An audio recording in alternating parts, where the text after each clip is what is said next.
시청자, 대통령이 자기 입장을 굳이 꺾어가면서까지 검찰 보안 수사권 문제를 통째로 국회로 넘긴 진짜 이유가 뭘까요? 대부분의 사람들은 이 발언을 보고 이렇게 정리하고 끝낼 겁니다. 이재명 대통령이 정치적으로 타협한 거다. 당내 강경파에 굴복한 거다. 본인 사법 리스크 해소용이다. 그런데 이걸 그렇게 읽으면 발언 안에서 가장 무거운 한마디를 통째로 놓치게 됩니다. 두 가지 질문부터 먼저 던지고 갑시다. 첫째, 왜 1월 신년 기자회견에서는 필요한 경우 보안 수사권을 제한적으로 인정해야 한다고 그렇게 분명하게 말했던 대통령이 5개월 만에 결론을 통째로 국회로 떠넘기는 그림이 됐을까요? 같은 사람이 같은 자리에서 정반대에 가까운 결론을 내릴 수 있는 환경이 그 사이에 무엇이 바뀌었기에 가능해진 겁니까? 둘째, 정작 이 발언에서 진짜 무거운 한마디는 보안 수사권에 대한 입장이 아니라 그 다음에 나온 한 줄이었습니다. 그 한 줄이 뭐였을까요? 영상 끝까지 보시면 그 한 줄이 왜 한국 검찰 78년의 결산이라고 말씀드리는지 정확히 보이실 겁니다. 오늘 이 영상에서는 표면, 동기, 결과 이 세 층을 한 번씩 다 짚고 갑니다. 표면은 6월 8일 그 기자회견에서 정확히 어떤 말이 나왔는지, 동기는 대통령이 자기 입장을 굳이 꺾을 수밖에 없게 만든 그 깊은 불신의 정체, 결과는 정확히 4개월 뒤 10월 2일에 한국 형사사법체계가 어떻게 달라지는지입니다. 먼저 결론 한 조각만 미리 드리고 갈게요. 대통령이 발언 중에 던진 비유 하나가 있었습니다. 숟가락도 갈아서 칼 만들 수 있고 나무젓가락도 어떻게 할지 모르니까 그냥 손으로 먹으라 그러라는 그 자체로는 황당해 보이는 비유였어요. 그런데 이 한 줄에 한국 검찰 78년의 결산이 다 들어가 있습니다. 자, 시작부터 한 가지 짚고 갑시다. 이건 단순한 형사소송법 개정 논의가 아닙니다. 한국 검찰이 지난 몇 년간 본인들 손으로 어떻게 신뢰를 무너뜨려 왔는지, 그리고 그 무너진 신뢰가 어떤 제도적 결과로 돌아오는지에 관한 이야기예요. 지상파 메인 뉴스에서는 이걸 대통령 입장선에 검찰개혁 속도조절 이런 헤드라인으로 처리해버립니다. 보수 성향 매체는 한 발 더 가서 강경파의 굴복 프레임을 깔아요. 그런데 그렇게 정리하고 끝내면 발언에서 가장 본질적인 한 줄 검찰 불신이 너무 깊다. 이 한 줄이 통째로 묻혀버립니다. 오늘 이 영상에서 따라가야 할 길은 이거예요. 표면에서는 6월 8일에 무슨 말이 나왔는지 정확히 짚고, 동기에서는 왜 대통령이 자기 원칙을 굳이 꺾었는지 그 5개월간의 누적을 들여다보고, 결과에서는 10월 2일 이후 한국 형사사법체계가 어떤 그림으로 가는지까지 그려봅니다. 먼저 사실관계부터 정확히 짚고 갑시다. 6월 8일 청와대에서 이재명 대통령의 취임 1주년 기자 간담회가 열렸습니다. 뉴시스 김세희 기자가 검찰 개혁 관련 질문을 던졌어요. 조작 기소 특검법 관련해서는 일전에 답변하셨으니 이번에는 형사소송법 개정안, 그러니까 보안 수사권 부여 문제에 대해서 일전 입장에서 변함이 있느냐는 질문이었습니다. 이 자리에서 대통령이 한 답변 구조를 셋으로 끊어서 들어보세요. 첫째, 본인 원칙은 그대로다. 법률가로서 대한민국 형사사법체계를 어떻게 만들 거냐, 그 책임감 위에서 본인이 생각하는 거다. 인권 침해 위험성도 없는 단순한 사실관계 확인 주민등록번호가 빠졌다든지, 동명이인 가능성이 있다든지, 지문 한번 정확하게 확인해 봐야 한다든지, 그런 것까지 다 봉쇄하는 게 맞느냐, 이게 본인의 1월 입장이었다는 거예요. 그리고 그 자리에서 분명히 말합니다. 지금도 그 생각은 변함이 없어요. 이 한마디 그대로 들어갔습니다. 둘째, 그런데 정치는 또 현실이다. 여기서 발언의 톤이 한번 떨어집니다. 불신이 너무 깊어요. 그것조차도 악용해가지고 나쁜 짓 다 하면 어떡하나, 그 걱정이 국민들 속에 너무 많은 거예요. 그것도 전혀 일리 없는 주장은 아니에요. 이 부분이 정확히 입장 변화의 분기점이에요. 셋째, 그래서 결정은 국회로 넘긴다. 정부도 그렇고 국회로 넘겨서 논의해보고 정부의 입장을 어느 한쪽으로 고집하지 말자. 김민석 총리가 그쪽 국회 의견에 따르는 쪽으로 정리할 거다. 그리고 필요하면 그때 또 고치면 된다. 여기까지가 6월 8일 그 자리에서 나온 답변의 골격입니다. 이걸 1월 신년 기자회견 때의 발언과 한번 비교해 봅시다. 1월에는 필요한 경우 보안 수사권을 제한적으로 인정해야 한다고 분명하게 말했어요. 6월에는 결론은 국회에 맡길 생각이다로 정리됐고요. 표면적으로 보면 분명한 입장 후퇴입니다. 강경파 압박에 한 발 물러난 그림이에요. 발언 직후 정치권 반응이 사방으로 갈렸습니다. 당내 강경파를 대표하는 김용민 민주당 의원은 다음 날 페이스북에서 이렇게 말합니다. 지난 3월부터 당 지도부의 검찰 개혁을 위한 형사소송법을 만들자고 제안했으나 거절당했다. 대통령께서 국회 주도를 말씀하셨으니 시민사회 개혁안을 당론으로 추진하자. 폐지 쪽으로 더 밀어붙이는 신호로 읽은 거예요. 반대편 당내 중도 온건파는 정반대로 읽었습니다. 대통령이 보안 수사권 존치의 필요성을 재차 언급했다는 점에서 국회 논의 과정에서 우리 목소리가 더 커질 수 있다. 이렇게 분석을 합니다. 거기에 한 발 더 6월 9일에는 국무총리실 산하검찰개혁추진단 자문위원회가 입장문을 냅니다. 주요 쟁점에 대한 문제의식과 의견이 충분히 반영되지 않은 상태에서 형사소송법 개정안이 확정될 가능성에 대해 우려를 금할 수 없다는 거예요. 그러면서 보안수사권 제한적 유지, 전권송치제도 복원, 특별사법경찰에 대한 새 지휘 감독 체계 마련, 이 세 가지를 담아야 한다고 주장합니다. 정부 내부 자문위가 강경파와 정반대 방향으로 가는 입장문을 낸 거예요. 같은 발언 하나를 강경파는 더 가자 신호로 읽고 온건파는 우리도 살아남았다로 읽고 자문위는 정반대로 가는 입장문을 냅니다. 발언 하나가 사방으로 해석이 갈리고 있어요. 왜 이런 일이 벌어졌을까요? 여기까지 들으시면 정리는 어떻게 떨어집니까? 결국 이거 정치적 타협이다. 사법 리스크 있는 대통령이 검찰 개혁의 속도와 방향을 강경파에 양보하는 모양새가 만들어졌고 본인 입장은 살짝 살려두면서 결정은 국회로 떠넘긴 거다. 이렇게 정리하시면 깔끔하게 합니다. 여기서 그림 다 그려졌다 하고 끝낼 수도 있어요. 여기까지만 보면은 그렇게 보는 게 자연스럽거든요. 잠깐만요. 그렇게 정리하면 그 발언에서 가장 무거운 한 줄이 통째로 빠집니다. 대통령이 그 자리에서 톤을 한번 떨어뜨리고 꺼낸 한마디가 있었어요. 한 단어 한 단어 정확히 들어보세요. 어쨌든 있을 수 없는 너무나 큰 일이 벌어져서 없는 사건을 만들고 증거를 조작하고 증거도 없는데 기소해가지고 괴롭히고 국가가 이러면 안 되잖아요. 있을 수 없는 일이죠. 여러분 이게 정치적 타협의 발언입니까? 아니에요. 이건 한국 검찰 78년에 대한 진단서예요. 그것도 다른 사람이 아니라 대한민국 대통령이 직접 카메라 앞에서 읽어준 진단서. 지금까지 이걸 입장 후퇴로만 보셨던 분들 이쯤에서 그림이 한번 흔들리실 겁니다. 본론은 지금부터예요. 왜 대통령이 자기 원칙을 굳이 꺾으면서까지 그것도 지금도 그 생각은 변함이 없다고 말하면서까지 결정을 국회로 넘겼는가? 그 답이 다음에 나옵니다. 검찰 불신이 너무 깊다. 이 한 줄 그냥 여론조사 수치 얘기가 아닙니다. 어디서 나온 깊이인지 그 바닥부터 짚고 가야 돼요. 시간을 5년 전으로 돌려봅시다. 윤석열 정권 기간 동안 검찰이 이재명 대통령 관련 사건을 어떻게 수사하고 어떻게 기소했는가. 이게 지난 1년간 국회에서 정식으로 검증된 사안입니다. 2016년 3월 20일 국회에 윤석열 정권 정치검찰 조작기소 의혹 사건 진상규명 국정조사 특별위원회 통칭조작기소 국조특위가 출범합니다. 50일 동안 청문회와 기관 보고를 거쳐 5월 8일에 활동을 공식 종료했고요. 그 사이 4월 30일에는 더불어민주당 천준호 원내대표 직무대행과 국정조사특위위원들이 윤석열 정권 검찰청, 국가정보원, 감사원 등의 조작수사, 조작기소 등 의혹의 진상규명을 위한 특별검사 임명 등에 관한 법률안 통칭 조작기소 특검법까지 국회에 제출했습니다. 법안에 명시된 수사 대상 사건이 12개예요.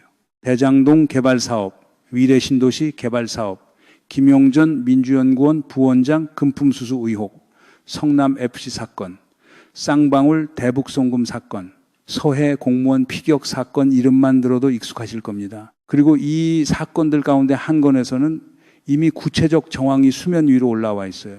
쌍방울 대북송금 사건입니다. 이화영 전 경기도 평화부지사가 옥중 노트를 공개했습니다. 본인이 검찰 조사 당시 어떻게 수사를 받았는지를 기록한 노트예요. 검찰이 대북 송금을 인정하면 주변 조사를 안 하고 처벌도 가볍게 받을 수 있을 것 같다는 뉘앙스를 줬다는 진술이 그 노트에 들어 있습니다. 더 구체적으로는 수사검사가 확실하게 이재명이 연결돼야 당신이 주범이 아닌 종범이 돼 처벌도 훨씬 가볍게 받을 수 검찰이 그렇게 할 수 있다고 했다. 이런 내용이 옥중 노트 안에 있어요. 이건 한쪽의 일방적 주장이라고 처리할 수도 있었어요. 근데 2016년 3월 29일 결정적 자료가 하나 더 공개됩니다. 이 전 부지사의 당시 변호인이었던 서민석 변호사와 당시 수원지검 부부장 검사였던 박상용 검사 사이의 통화 녹취록이 공개된 거예요. 회유 의혹을 입증하는 결정적 증거물이라는 평가가 법조계에서 나왔습니다. 곧이어 이화영 전 부지사에 이어 경기도가 쌍방울의 방북비용 대납을 지시했다고 핵심 증언을 했던 안부수 아태평화교류협회장에게도 회유 시도가 있었다는 의혹까지 추가됐고요. 여러분, 양치기 소년이 외쳤다고 칩시다. 한 번은 마을 사람들이 나와요. 두 번째도 나오긴 해요. 세 번째부터 안 나옵니다. 지금 검찰이 결백을 주장하고 직접 수사권 필요성을 호소하고 보완 수사권 폐지하면 수사 공백이 생긴다고 이야기를 하는데 그 호소를 들어줄 마을 사람들이 너무 많이 지친 거예요. 이게 처음이 아닙니다. 검찰이 내가 한 수사는 정당했다고 주장한 게 한두 번이 아니거든요. 그러다가 결국 진술이 흔들리고 녹취록이 나오고 옥중 노트가 나오고 변호인의 통화 기록이 공개됩니다. 한 사건이 아니라 12개 사건에 걸쳐 5년 가까이 누적된 결과예요. 한마디로 수사권, 기소권, 공소유지권 이 세 가지 칼을 한 조직 안에 다 쥐어준 게 78년 됩니다. 딱 고양이한테 생선 맡긴 격이에요. 그것도 78년 동안. 그래서 이재명 대통령이 검찰 불신이 너무 깊다고 한 그 말, 그건 정치적 평가가 아닙니다. 검찰이 지난 5년간 본인들 손으로 만들어낸 객관적 결과예요. 그럼 이 깊이의 불신을 만들어 놓고도 검찰은 지금 무슨 말을 하고 있는가? 대통령 발언 다음 날인 6월 9일 국무총리실 산하 검찰개혁 추진단 자문위원회가 앞서 말씀드린 입장문을 냅니다. 보안 수사권 제한적 유지, 정권 송치제도 복원, 특사경 지휘 감독 체계 마련 이 세 가지를 형사소송법 개정안에 담아야 한다는 내용이에요. 같은 시점에 보수 성향 매체와 법조계 일각에서는 보안 수사권 폐지, 시수사 공백 발생, 사법 체계 혼선 이런 우려가 동시에 나오기 시작합니다. 자, 여기서 한번 들여다봅시다. 검찰의 논리 사실 이상해요. 수사를 정확히 하려면 우리가 보안 수사권을 가져야 합니다. 이 주장의 근거가 뭐였습니까? 효율성, 정확성, 인권 보호 이 세 가지였습니다. 그런데 지난 5년간 우리가 본 게 뭡니까? 사건을 만들었다는 의혹, 진술을 회유했다는 의혹, 녹취록이 뒤늦게 공개되는 그림이었어요.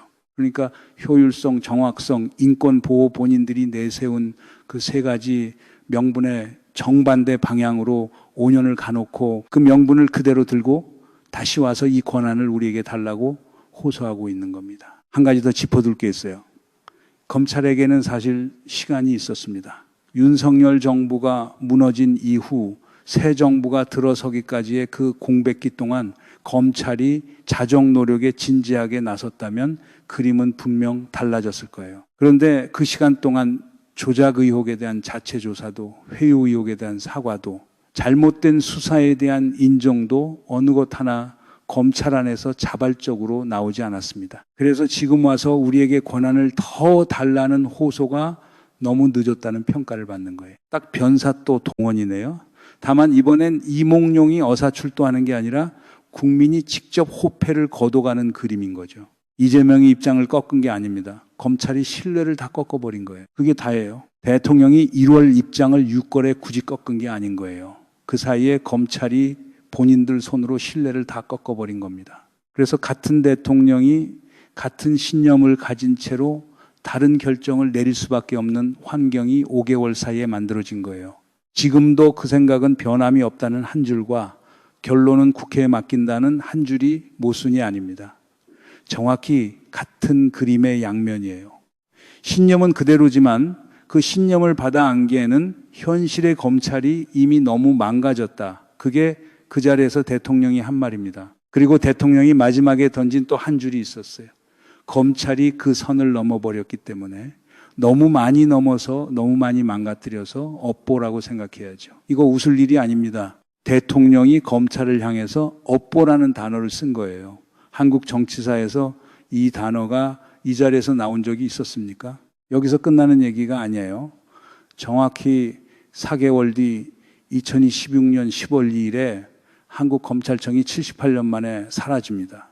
2025년 10월 1일에 공포된 정부조직법 개정안에 따라 현행 검찰청은 그 자리에서 폐지돼요. 그 자리에 2개의 새 기관이 들어섭니다. 하나는 공소청 기소와 공소 유지 업무에 집중하는 기관이고, 다른 하나는 중대범죄수사청, 줄여서 중수청, 부패범죄, 경제범죄 등 고도의 전문성이 필요한 중대범죄수사를 전담하는 기관입니다. 이게 무슨 의미냐면요, 78년 동안 한 조직이 수사하고 기소하고 공소유지까지 다 했어요. 그 권한 집중이 검찰을 검찰답게 만든 거고, 동시에 검찰을 망하게 만든 거예요. 10월 2일부터는 수사는 중수청과 경찰이, 기소는 공소청이 명확히 분리됩니다. 보안 수사권 문제는 이 분리 구조 위에서 공소청 검사가 송치받은 사건에 대해 추가 조사를 할 수 있느냐 없느냐, 그 문제예요. 지금 국회에서는 두 갈래의, 동시에 굴러가고 있습니다. 한쪽은 강경파와 시민사회가 함께 미는 안시민주도 형사소송법 개정안인데요. 6월 5일 국회에서 기자회견을 열었고, 범여권 법제사법위원회 소속 의원들이 동참했어요. 핵심은 형사소송법 제197조 23과 제240 보조 2칠항을 개정해서 검사의 직접 수사권과 보안 수사권을 완전히 폐지한다는 거예요.